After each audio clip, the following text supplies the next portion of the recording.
한국 역도 선수 중에 역사상 최고의 선수를 꼽으라면 단연코 장미란 선수일 겁니다. 그 운동선수가 나갈 수 있는 대회가 매우 한정적인데 아시안 게임, 또 세계 선수권 대회, 올림픽 이런 대회에서 모두 1등을 하면 그랜드 슬램을 달성했다 그럽니다. 원래 테니스 용어지만 그렇게 표현을 해요. 이 장미란 선수는 그 어려운 것을 너무나 쉽게 달성한 인물입니다. 그런데 저에게 있어서 장미란 선수의 가장 아름다운 모습은 화려한 전성기 시절에 금메달을 땄던 모습이 아니고 운동선수로서의 가장 마지막 시기의 모습입니다.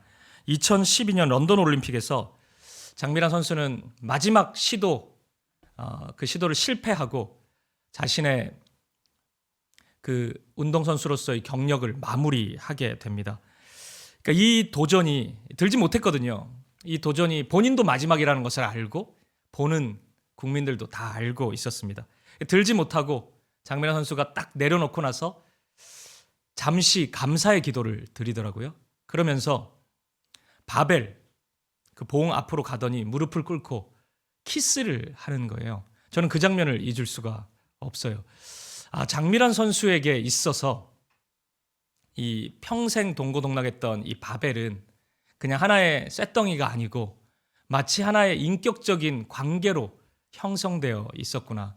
마치 사랑하는 사람과 마지막 작별의 예를 갖추는 것처럼 그 봉에다가 바에다가 키스를 하더라고요. 굉장히 인상적이었습니다. 제가 오늘 설교의 시작을 이 장미란 선수 이야기로 시작하는 이유가 있습니다. 오늘 이 아리랑 홀에서의 마지막 예배이기 때문입니다. 오늘 아침에 제가 이제 예배실에 들어오고 이제 여기가 마지막이구나. 또 장미란 선수 생각도 나고 하니까 곳곳에 키스를 좀 해볼까 하다가 또 준비하기 위해 오신 분들이 있는데 그거 보면은 굉장히 이상하게 볼 것 같아가지고 저분이 상처가 큰가 보다 또 이렇게 생각할까 봐 제가 감히 시도하지는 못했습니다. 대신 오늘 설교에 이런 우리의 마음을 좀 담아 보기로 했습니다. 오늘 이 말씀을 통해서 이 아리랑 홀과 이별하는 시간인데 이 시간이 우리의 슬픔이 아니라 새롭게 일하시는 하나님을 기대하고 소망하는 시간이 될 수 있기를 주님의 이름으로 간절히 축복드립니다. 우리가 지난 한 주 특별 새벽 기도회를 통해서 창세기 요셉의 이야기를 살펴봤죠. 그 이야기의 제일 마지막은 요셉의 가족들이 애굽으로 이주하는 장면이었습니다. 아마 요셉의 형제들, 요셉의 가족들이 애굽으로 처음 이주했을 때는 엄청난 환대를 받았을 겁니다. 왜냐하면 요셉이 애굽의 총리잖아요. 총리 가족이 다 오는 거예요. 얼마나 환대하고 얼마나 좋은 곳을 제공했겠습니까? 하지만 시간이 얼마 지나지 않아서 이들을 대하는 애굽의 태도는 달라지기 시작했습니다. 오늘 본문 바로 다음에 나오는 1장 8절 9절은 이 야곱의 후손, 이 요셉의 형제들의 그 후손을 바라보는 애굽의 시선을 잘 보여준다고 할 수 있습니다. 1장 8절 9절을 제가 한번 읽어볼게요. 요셉을 알지 못하는 새 왕이 일어나 애굽을 다스리더니 그가 그 백성에게 이르되 이 백성 이스라엘 자손이 우리보다 많고 강하도다. 야곱의 후손이 점점 많아진 겁니다. 그러니까 애굽 왕 바로는 두려워진 거예요. 우리 민족이 아니잖아요, 이 사람들은. 딴 민족이 와가지고 사람이 점점 늘어나니까 괜한 두려움이 찾아왔던 것입니다. 그 결과 이들을 향한 엄청나게 강력한 조치를 취하기 시작합니다. 10절, 11절 말씀입니다. 이 말씀을 우리 같이 한번 읽어볼게요. 시작. 자, 우리가 그들에게 대하여 지혜롭게 하자. 두렵건대 그들이 더 많게 되면 전쟁이 일어날 때 우리 대적과 합하여 우리와 싸우고 이 땅에서 나갈까 하노라 하고 감독들을 그들 위에 세우고 그들에게 무거운 짐을 지워 괴롭게 하여 그들에게 바로를 위하여 국고성 비돔과 람셋을 건축하게 하니라. 아멘. 결국 야곱의 후손들은 애굽의 노예로 전락하게 됩니다. 그래서인지 출애굽기 이후에 이 야곱의 후손들 이스라엘이 이 애굽에서 머물렀던 시간을 이 성경이 추억할 때마다 이런 표현을 써요. 애굽 땅 종되었던 집. 그러니까 그냥 애굽에 있었다 이렇게 얘기 안 하고 종되었던 집이라고 이렇게 표현을 합니다. 그러니까 이렇게 노예로 보낸 시간을 정확하게 기억하고 있는 것이죠. 이 시간이 무려 400년입니다. 야곱의 자손들은 애굽의 노예로서 400년 동안의 시간을 애굽에서 보내게 된 것입니다. 그렇다면 이스라엘 입장에서 이 애굽에서의 400년은 어떤 의미였을까요? 분명히 하나님이 인도하셔서 여기까지 왔거든요. 우리 어제 새벽에 특세 마지막 날 살펴본 말씀에 따르면 야곱이, 요셉의 아버지인 야곱이 여기 오기 좀 두려웠단 말이에요. 애굽 땅 가도 되나? 이런 두려움이 있었는데 브엘세바에서 하나님께 예배했을 때 하나님이 말씀하셨단 말이에요. 애굽으로 가라고. 내가 너와 함께 하니까 그 땅으로 가라고 말씀하셨거든요. 그 말씀 붙잡고 여기 온 겁니다. 그런데 이 고통 웬 말이에요? 하나님의 말씀 따라 여기까지 왔는데 왜 고통당하고 있는 것입니까? 그것도 야곱 혼자 고통당하는 게 아니고 대대로, 자손 대대로 지금 고통을 받고 있는 겁니다. 무려 장장 400년을 당하고 있는 거예요. 어떻게 이럴 수 있습니까? 하나님은 이거 어떻게 해명해요? 성경은 이 문제를 어떻게 해명하고 있을까요? 우리가 이 질문을 던지고 성경 앞에 서면 무척이나 당황하지 않을 수 없습니다. 왜냐하면 성경이 너무나 무심한 태도로 우리에게 답을 해주고 있기 때문입니다. 그 답이 바로 오늘 본문이거든요. 400년의 내용과 400년의 의미를 설명하는 내용입니다. 근데 이상해요. 오늘 본문이 총 몇 절이죠? 1절부터 몇 절까지 읽었어요, 우리가? 7절까지 7절입니다. 그 400년의 이야기를 담고 있는데 고작 7절로 설명을 하고 있습니다. 우리 특별 새벽 기도의 기간에 요셉 살펴봤지 않습니까? 요셉 30년 정도 살펴본 거예요. 내용이 어마어마하게 많았잖아요. 근데 400년이나 얘기하고 있는데 이 정도 분량으로 설명할 수가 있단 말입니까? 마치 할 얘기 하나도 없는 것처럼. 누가 물어봤을 때 그 얘기 꺼내지도 마. 그냥 힘들었어. 마치 이렇게 그냥 급하게 마무리 짓는 것처럼 매우 빠르게 이 시간을 설명하고 있단 말이에요. 이 출애굽기 성경은 모세가 기록한 성경인데 모세 오경이라고 불리잖아요. 모세 입장에서 볼 때 자신의 조상들인 그 이스라엘의 역사 속에서 이 애굽에서의 400년의 시간은 잊고 싶은 순간이었을까요? 아무런 의미가 없는 시간이었을까요? 우리는 오늘 이 질문에 대한 답을 찾아보려고 합니다. 그리고 성경이 말씀하고 있는 그 관점, 이 400년을 해석하고 있는 그 관점으로 우리 사김의 교회의 지난 1년의 시간을 돌아보도록 하겠습니다. 저는 사실 이 본문을 가지고 몇 번 설교한 적이 있어요. 제가 그 청년 공동체에서 한번 이 말씀을 전할 때 청년들이 설교를 듣고 나서 굉장히 그 강하게 다가온 그 표현이 있다고 고백을 하더라고요. 두 단어인데 이게 미술에서 주로 쓰는 단어인데 하나는 공백이고 하나는 여백입니다. 우리가 언뜻 들어보면 똑같은 말 같잖아요. 공백, 여백 다 아무것도 없잖아요. 백지 상태니까. 그런데 비슷해 보이는데 이 두 단어는 굉장히 다른 의미를 가지고 있죠. 예를 들어 볼게요. 종이에 아무것도 없는 것을 우리는 공백이라고 그럽니다. 그거는 미술 작품이라고 할 수가 없어요. 아무것도 없잖아요. 그냥 작품을 만들기 전의 상태입니다. 근데 여백은 어때요? 여백은 똑같이 아무것도 없어 보이지만 무엇을 부각시키고 돋보이기 위한 하나의 장치라고 할 수 있습니다. 하나도 없는 종인데 그 상단에 십자가가 하나 그려져 있으면 십자가 외의 모든 하얀색 종이는 십자가를 돋보이기 위한 장치인 겁니다. 그래서 그런 것을 보고 우리는 여백의 미라고 이야기를 하죠. 이게 아름다운 거예요. 무조건 다 채우는 게 예쁜 게 아니고 비워두는 게 아름답고 좋은 것일 수 있는 겁니다. 이런 차원에서 오늘 본문을 바라본다면 여러분 어떠세요? 질문을 해볼게요. 오늘 이 이스라엘 백성들의 애굽에서의 400년이 공백의 시간일까요? 아니면 여백의 시간일까요? 네, 여백 같죠? 공백이면 이게 뭐 설교할 필요가 없잖아요. 고생했더라 이렇게 그냥 끝나면 되니까.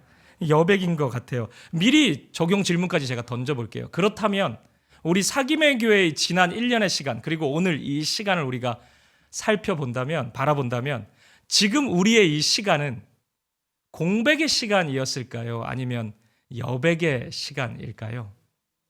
네, 대답을 참 잘하셨습니다. 여백이겠죠. 네.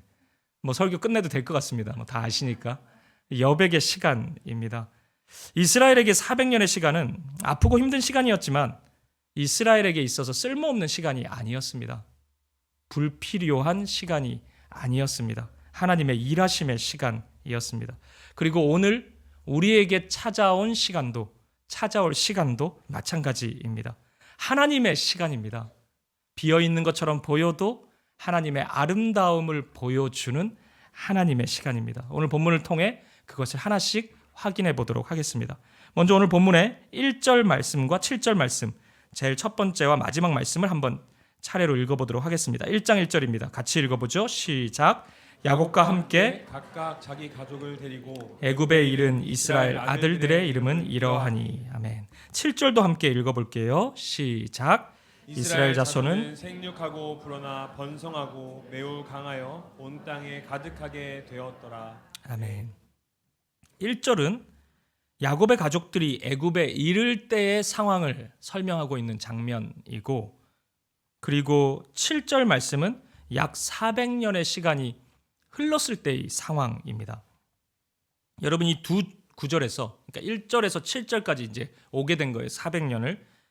이 변화가 보입니까? 이 말씀 두 구절에서 1절에 처음 애굽에 간 야곱의 자손들을 표현할 때 뭐라고 하냐면 이스라엘 뭐라고 하죠? 아들들이라고 이야기를 합니다. 아들들의 이름이 있었다는 거예요. 그런데 7절에 보면은 이스라엘 뭐라고 이야기하죠? 자손이라고 이야기합니다. 그러니까 변한 거예요. 덧붙여서 이런 표현도 해요. 생육하고 불어나 번성하고 매우 강하여 온 땅에 가득하게 되었더라. 이렇게 말씀합니다. 변화가 있었죠. 이 기간 동안 가족에서 민족으로의 변화가 일어난 것입니다. 애굽에 처음 갈 때 이 야곱의 아들들, 이 식구들의 수가 약 70명 정도였습니다. 그런데 출애굽을 할 때의 이스라엘의 인원은 몇 명인 줄 아십니까? 성경에 의하면 장정만 60만 명이었다고 이야기합니다. 그러면 어린이들, 여인들, 노인들 다 합치면 약 300만 명은 되었을 것입니다.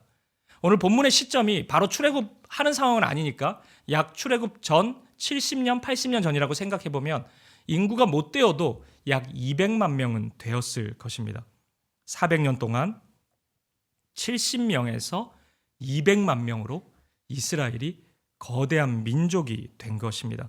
하나님께서 아브라함에게 주셨던 약속의 말씀이 있었습니다. 내가 너로 큰 민족을 이루게 하겠다. 창세기 12장 2절의 말씀이 성취되었습니다. 하늘을 우러러 무뼈를 셀 수 있나 보라. 너의 자손이 이와 같을 것이다. 창세기 15장 5절의 말씀이 바로 애굽 땅에서 노예 생활을 하고 있던 그 시간을 통해 하나하나 성취되었던 것입니다. 인간적으로 보면 정말 좌절스럽고 절망스러운 시간이었지만 하나님의 계획은 한치의 오차도 없이 하나하나 성취되어 가고 있었던 것입니다. 여러분 생각해 보세요. 400년 동안 70명에서 200만 명 정도 되려면 몇 가지 조건이 충족되어야 합니다. 첫 번째는 다산을 해야 합니다. 많이 낳아야지 인구가 이렇게 되겠죠. 오늘날 대한민국의 출산율을 생각해 보면은 이게 400년 동안 이런 인구가 될 수가 없습니다. 그 일이 이루어진 겁니다. 두 번째로 이렇게 태어난 아이들이 건강하게 잘 자라주어야 합니다. 아프면 안 돼요. 사고 나면 안 됩니다. 그 일이 이루어진 것 같습니다. 그리고 마지막 세 번째, 이것이 가장 중요한데 전쟁이 일어나면 안 됩니다. 고대 근동의 문화는 전쟁의 문화란 말이에요. 전쟁이 너무나 빈번하게 일어났습니다. 저 나라와 우리나라 싸우면서 우리의 신이 강한지 저 나라의 신이 강한지를 입증하는 문화였단 말이에요. 전쟁이 일어나면은 너무나 많은 사람들이 죽임을 당할 수밖에 없습니다. 전쟁 안 일어나야지 인구가 보존될 수 있어요. 이거 다 갖추어져도 70명에서 200만 명 되는 거 결코 쉬운 일이 아닙니다. 그런데 이스라엘이 그 어려운 일을 이루어낸 것입니다. 여러분 이거 무엇으로 설명할 수 있겠어요? 이게 하나님의 은혜가 아니고 이거 설명할 수 있습니까? 이스라엘이 뭐 잘해가지고 지금 인구가 이렇게 된 거예요? 민족을 이루게 된 것입니까? 하나님의 손길이 있었던 것입니다. 하나님의 은혜의 손길이 이스라엘과 함께 했던 것입니다. 이 기간 동안 하나님은 이스라엘의 산파 역할을 한 것입니다.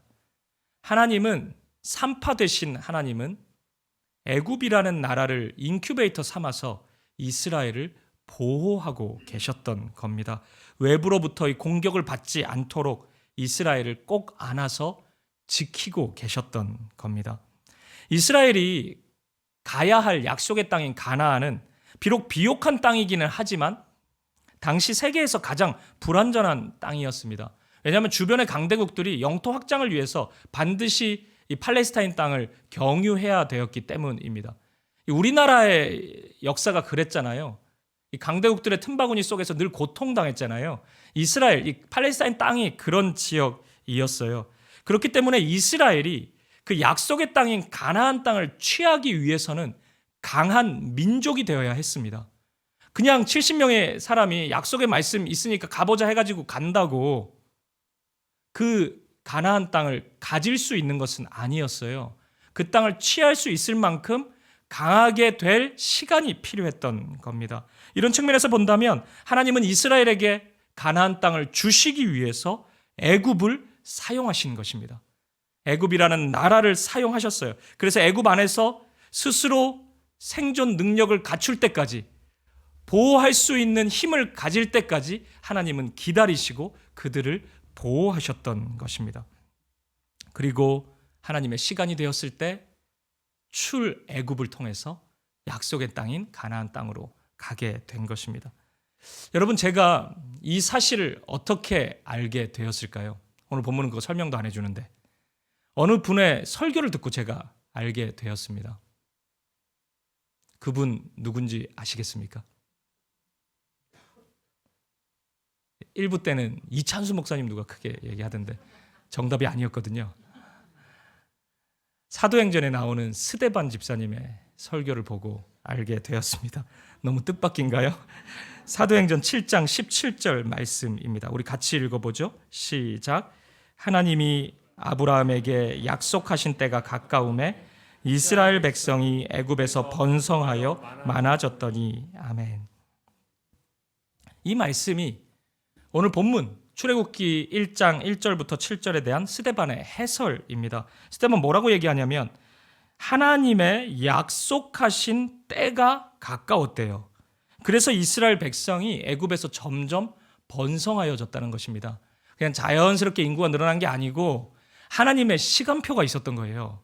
하나님의 때가 가까워 왔기 때문에 출애굽을 해야 될, 이집트를 탈출해야 될 시간이 가까웠기 때문에 그럼 그 시간 되면 나오면 되는데 그게 아니고 그 시간이 가까울수록 이스라엘은 점점 강성하여져야 되거든요. 그렇게 하나님이 만들어 가셨던 겁니다. 스데반 집사님은 이 구약 성경의 출애굽기를 읽으면서 그것을 알았던 거예요. 그래서 사도행전 7장에서 스데반이 설교를 할 때 이 부분을 힘있게 강조했던 것입니다. 오늘 스데반처럼 믿음으로 이 말씀을 해석해낼 수 있는 우리였으면 좋겠습니다. 그뿐만이 아니에요. 이 시간이 축복이 되었다는 더 강력한 증거가 있습니다. 오늘 본문의 7절 말씀을 다시 한번 읽어볼게요. 이스라엘 자손은 생육하고 불어나 번성하고 매우 강하여 온 땅에 가득하게 되었더라. 여러분, 이 7절의 문장이 어디서 많이 보던 말씀 같지 않습니까? 창세기 말씀에 왠지 많이 나타나는 말씀 같잖아요. 우리 한 절만 찾아보죠. 창세기 1장 28절 말씀입니다. 같이 한번 읽어보겠습니다. 시작. 하나님이 그들에게 복을 주시며 하나님이 그들에게 이르시되 생육하고 번성하여 땅에 충만하라. 땅을 정복하라. 바다의 물고기와 하늘의 새와 땅에 움직이는 모든 생물을 다스리라 하시니라. 아멘. 생육하고 번성하여 땅에 충만하라. 그러니까 이 구절은 창세기에 몇 번 나오는데 하나님이 창조 행위를 하신 다음에 항상 이 말씀이 뒤따라와요. 생육하고 번성하여 땅에 충만하라. 하나님은 이 세상을 창조하실 때 그냥 기분대로 만드신 것이 아니라 하나님 당신의 한 나라로 창조하셨습니다. 이 말은 모든 것이 하나님의 사랑의 계획대로 창조되었고 완벽하게 하나님의 사랑이 이 피조세계에 깃들어 있었다는 사실입니다. 그리고 하나님은 이 세상의 그 아름다움을 보존하시고 확장하시기 위해 당신의 형상대로 지은 사람을 만드셨습니다. 그리고 그 사람에게 모든 권한을 맡겨주세요. 그러니까 아담은, 첫사람 아담은 이 세상을 통치할 권한을 받은 거예요. 근데 하나님이 아니니까 통치하기가 힘들잖아요. 그래서 하나님이 아담에게 하나님 당신의 지혜와 사랑을 부어주셨습니다. 그러니까 아담은, 죄를 짓기 전 아담은 이 세상의 피조세계와 그렇게 하모니를 이룰 수 있었던 존재예요. 오늘날 우리는 그것이 굉장히 어렵습니다. 자꾸만 그 관계 속에서 내 유익, 내 만족, 내 욕심이 툭툭 튀어나오기 때문에 우리가 자연스럽게 인간 세계가 하나님 나라가 되기는 어렵죠. 그런데 아담은 가능했습니다. 그런데 아담이 범죄했어요. 이 죄를 짓는다는 것은 하나님의 통치 안에서 벗어난다는 이야기니까 하나님과 관계없이 살기 시작해요. 그러니까 아담이 이 세상을 통치하는데 하나님과 관계없이 있다 보니까 이 세상이 하나님 나라에서는 점점 멀어지게 된 것이죠. 그래서 아담이 범죄하자 하나님은 다른 대안을 하나 만드십니다. 또 다른 사람을 부르세요. 아브라함을 부르십니다. 그리고 이삭을 부르시고 야곱을 부르시고 요셉을 부르시고 모세를 부르십니다. 자꾸만 사람을 부르셔요. 왜 사람을 부르실까요? 사람 없으면 하나님이 일 못하십니까? 하나님은 사람 없으면 아무런 능력도 발휘하지 못하십니까? 그것이 아니겠죠. 하나님은 사람과 함께 일하기로 작정하셨기 때문입니다.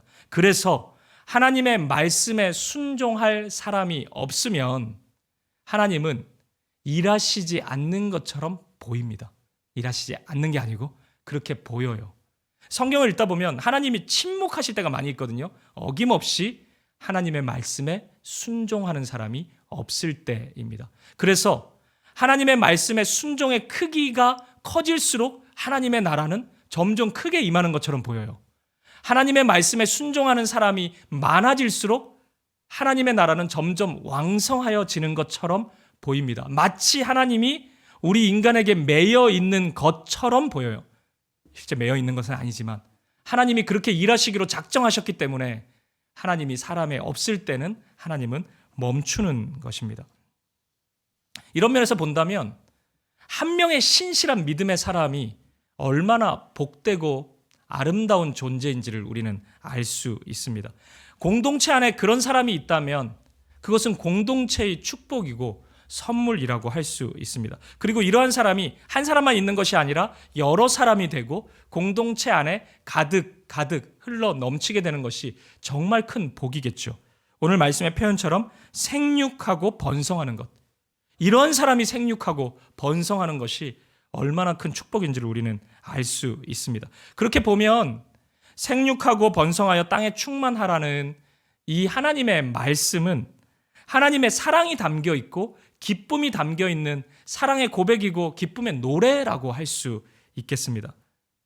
아담을 바라보시면서 하나님이 이렇게 말씀하시는 거죠. 너를 통해서 하나님 나라가 아름답게 이루어지기를 바라고 그 사랑 안에 거하는 너 같은 사람이 더 많아졌으면 좋겠고 땅에 가득했으면 좋겠고 그래서 내 사랑 안에서 말씀에 순종하면서 그렇게 하나님 나라를 확장해 나아갔으면 좋겠다. 그것이 내가 보기에 너무 좋은 모습이고 나의 기쁨이 그곳에 있다. 그렇게 지금 하나님은 노래하고 있는 것입니다. 아담을 만드셨을 때 하나님은 그렇게 노래했던 거예요. 근데 그 표현이 오늘 본문의 말씀에 등장하고 있다는 겁니다. 창세기 9장을 봐도 동일한 표현이 나옵니다. 9장 1절 말씀을 한번 보겠습니다. 같이 읽어보죠. 시작. 하나님이 노아와 그 아들들에게 복을 주시며 그들에게 이르시되 생육하고 번성하여 땅에 충만하라. 아멘. 이 노아 이야기는 홍수 심판 이야기입니다. 홍수라는 엄청난 심판이 있은 다음에 하나님의 말씀에 순종했던 노아와 노아의 아들들에게 하나님은 노아와 그 아들들에게 복을 주셨다고 말씀하고 있어요. 그리고 나서 거기서 끝나지 않고 그들에게 이르시되 생육하고 번성하여 땅에 충만하라. 하나님은 죄인한테 이런 얘기 안 합니다. 죄인을 보면서 충만했으면 좋겠다 이런 얘기 안 하신다고요. 이런 믿음의 사람들에게 이 말씀을 하시는 것입니다. 죄악이 만연해서 하나님과 상관없이 사는 이들과는 달리 오직 말씀에 순종한 노아가 너무 많았으면 좋겠는 거예요. 너 같은 사람이 이 땅에 정말 많았으면 좋겠다. 그렇게 노아를 향해서 사랑을 고백하고 있고 그렇게 우리를 향해서 사랑의 노래를 부르고 있는 것입니다. 이 말씀, 창세기 1장 28절의 말씀, 창세기 9장 1절의 말씀은 창세기 말씀에서 보면 단순한 복의 말씀이 아니죠. 복의 말씀은 성경에 되게 많아요. 그런데 이 정도의 말씀은 몇 번 안 나옵니다. 이게 최고의 복이라고 할 수 있어요. 네가 이 땅에 가득해졌으면 좋겠다. 너 같은 사람이 충만해졌으면 좋겠다. 여러분 보십시오. 우리 사김의 교회 안에서 하나님이 우리 한 사람 나를 불러가지고 너 이리 와봐라. 이래서 이 사김의 교회 안에 너로 충만해졌으면 좋겠다. 여러분 이런 기쁨이 있습니까? 안 기쁘세요? 이런 축복이 어디 있어요 세상에. 지금 하나님이 그 축복의 말씀을 주고 있는 것입니다. 그러니까 몇 번 안 나오는 말씀이에요. 그래서 창조 행위를 하실 때마다 하나님이 이 말씀을 주셨거든요. 근데 오늘 본문에서 이 말씀이 똑같이 등장하고 있는 것입니다. 비록 자기 결정권이 없는 400년의 시간이었지만 하나님께서는 이스라엘과 함께 하셨고 이스라엘을 신실한 언약의 백성으로 만들기 위해서 일하고 계셨던 것입니다. 우리 지난주 말씀에서 출애굽기 2장 25절, 2장의 제일 마지막 말씀이 뭐였죠? 하나님께서 뭐 하셨잖아요. 기억하셨죠. 아셨다. 이렇게 마무리되잖아요. 이제 3장부터는 모세를 통해서 출애굽이 시작되거든요. 하나님이 출애굽 전까지의 그 시간을 아셨습니다. 기억하셨어요. 이스라엘의 400년을 하나님은 기억하고 계셨습니다. 힘내라. 내가 너와 함께 하고 있다. 내가 너를 한결같이 지켜보고 있고 보호하고 있고 지키고 있다. 그것을 잊지 마라. 우리 하나님은 그렇게 말씀하셨던 것입니다. 따라서 오늘 본문이 우리에게 말하고자 하는 진리는 분명합니다. 이 400년의 노예 생활은 의미 없는 시간이 아니었습니다. 불필요한 시간이 아니었습니다. 하나님의 일하심의 과정에서 반드시 필요한 하나님의 시간이었습니다. 저는 오늘 이곳에서의 그 마지막 예배를 준비하면서 몇 가지 질문을 좀 던져봤어요. 첫 번째 질문은 이것이었습니다. 하나님이 우리 사김의 교회를 세우시고 이 예배를 드리기 위해서 이곳 아리랑홀로 인도하신 것이 맞나? 이런 질문을 던져봤어요. 저는 맞다고 생각했는데 여러분은 어떠신지 모르겠어요. 그리고 두 번째 질문은 이것이었어요. 만약 그것이 맞다면 왜 하나님은 이렇게 갑자기 또 이곳을 떠나게 인도하실까? 모든 것이 하나님의 주권 안에 있다면 하나님이 충분히 막으실 만도 한데 조금 더 있게 하실 만도 한데 왜 이렇게 갑작스럽게 이곳을 떠나게 하실까? 이 질문을 던졌어요.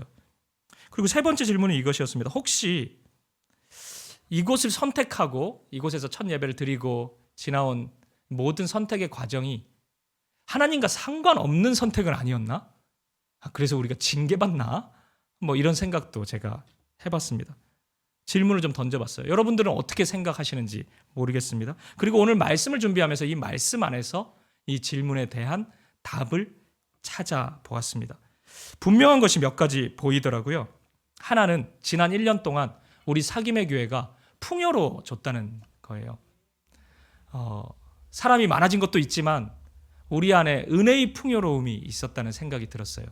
이곳에서 예배하면서 복음을 함께 나누고 하나님 안에서 회복과 치유를 경험한 은혜가 우리에게 있었던 것 같아요. 그 확신은 지난 한 주 동안 특별 새벽 기도회를 진행하면서 더욱 분명해졌던 것 같습니다. 하나님이 우리에게 정말 많은 은혜를 부어 주셨구나. 그리고 그 은혜로 우리를 인도하시는구나. 그 확신을 가지게 됐습니다. 1년 전에는 상상하지 못했던 그 영적인 풍요로움이 오늘 우리 안에 있다는 생각이 듭니다. 그러고 나니까 또 하나 보이는 게 있어요. 오늘 말씀에 렌즈를 끼고 보니까 하나님이 지난 1년의 시간을 그리고 이 예배 장소를 인큐베이터처럼 하나님이 사용하셨구나. 갓난아이 같은 우리 공동체를 품어주시기 위해서 하나님이 이 시간을, 이 장소를 사용하셨구나. 이런 확신이 들었습니다. 그리고 이제 견딜만 하고 일어설만 하고 걸을만 하기에 하나님이 새로운 삶으로 이끄시고 계시는구나. 이런 생각이 들었습니다. 사랑하는 여러분, 이스라엘에게 애굽의 시간은 축복이었어요. 누군가는 그게 뭐가 축복이냐고 따질지도 모르겠어요. 아니, 노예 생활이 뭐가 축복입니까? 교회 다니는 사람 진짜 싫어. 맨날 고생을 자꾸 축복이라고 얘기해. 듣기 싫어. 이렇게 얘기하는 사람이 있을지도 모르겠어요. 그렇게 보이잖아요. 노예가 뭔 축복이에요. 그것도 뭐 4개월, 4년도 아니고 40년도, 400년이 뭡니까? 400년이 세상에. 상상이나 하는 숫자입니까? 근데 우리가 오늘 바라보니까 축복이었잖아요. 축복이었습니다. 오늘 우리도 마찬가지예요. 누군가는 얼마나 은혜가 없으면 맨날 이렇게 돌발 상황이 발생이 되냐, 그 교회는. 이렇게 얘기할지도 모르겠어요. 지나가다가 그런 얘기도 듣게 되고 뭐 그럴지도 모르죠. 하지만 이 말씀을 우리가 신뢰한다면 오늘 우리의 이 모든 시간도 축복이라는 확신이 듭니다. 오늘 우리의 믿음이 더욱 자랄 것이고 오늘 우리가 주님을 더욱 알게 될 것이기 때문입니다. 이 시간을 통해서 우리는 주님을 더욱 닮아갈 것이기 때문이에요. 오늘 이 믿음, 이 확신 놓치지 않는 저와 여러분 되시기를 간절히 축복합니다. 말씀을 마무리하겠습니다. 오늘 마치 어두운 터널을 지나는 것처럼 캄캄한 밤을 지나고 있는 성도님들이 있으십니까? 여러분 기억하십시오.